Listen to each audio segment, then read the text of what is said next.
ng bayan, maasahan anumang panahon.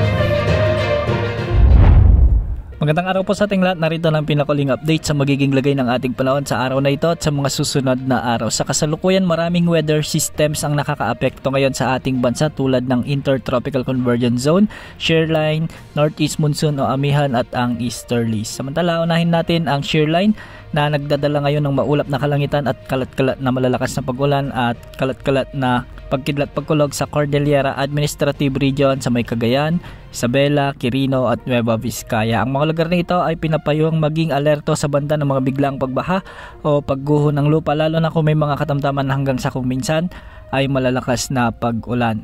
Kaninang umaga nga ay maraming munisipalidad ang nagkansela ng klase sa Cordillera Administrative Region at sa Cagayan Valley dulot ng malalakas na pag-ulan dahil sa shear line. Samantala, umiiral naman ang Intertropical Convergence Zone na kung saan magdadala ito ng maulap na kalangitan na may mga kalat-kalat na pag-ulan at thunderstorms sa Zamboanga Peninsula, Davao Region, Soc-Sargen, Basilan, Sulu, Tawi-Tawi at Palawan. Pinag-iingat rin natin ang mga lugar na ito sa banta ng mga flash floods at landslides, lalo na kung may mga umiiral na katamtaman at malalakas na pag-ulan. Samantala, ang mainit na hangin mula sa karagatang Pasipiko o ang easterlies naman ang magdadala ng maalinsangang panahon, maulap na kalangitan at kalat-kalat ring pag-ulan at pagkidlat-pagkulog sa mga lalawigan ng Quezon Province, Camarines Norte at Catanduanes. Hindi rin inaalis ang banta ng mga biglang pagbaha o pagguho ng lupa, lalo na't kung may mga umiiral na katamtaman hanggang sa minsan ay malalakas na pagbuhos ng ulan. Sa Ilocos Region at Batanes, asahan din ang maulap na kalangitan na may mga kasamang pag-ulan dulot ito ng amihan o northeast monsoon.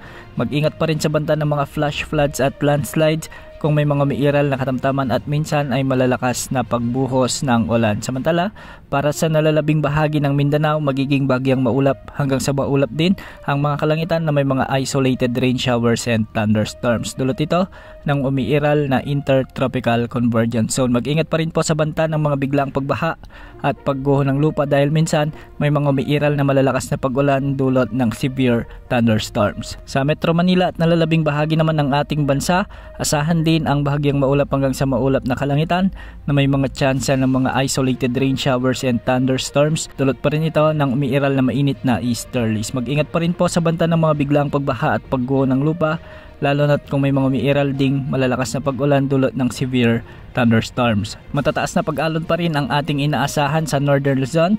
Posibleng umabot hanggang 4 meters sa nalalabing baybayin ng Luzon, posibleng mga pag-alon hanggang 3.2 meters. Sa mga karagatang sakop ng Mindanao, posibleng umabot hanggang 2.3 meters ang mga pag-alon at sa nalalabing baybayin ng bansa, posibleng umabot hanggang 2.1 meters. Wala pa rin tayong minomonitor na nagbabantang sama ng panahon sa susunod na 2 araw, ngunit base sa ipinapakita ng mga global wind models gaya ng ECMWF, GFS at Google DeepMind ay posibleng may pamumuo ng sama ng panahon sa susunod na linggo at posibleng lumapit o di naman ay tumama sa ating bansa.